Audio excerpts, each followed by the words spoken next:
Так.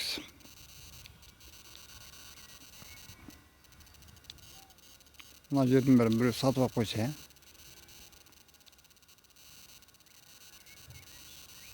Қытай ма, Араб па?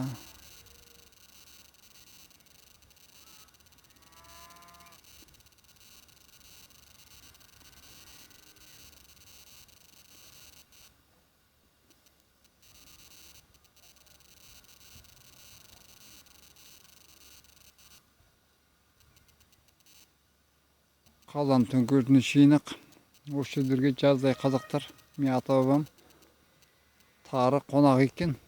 Мына ауыл 28 жыл орнады.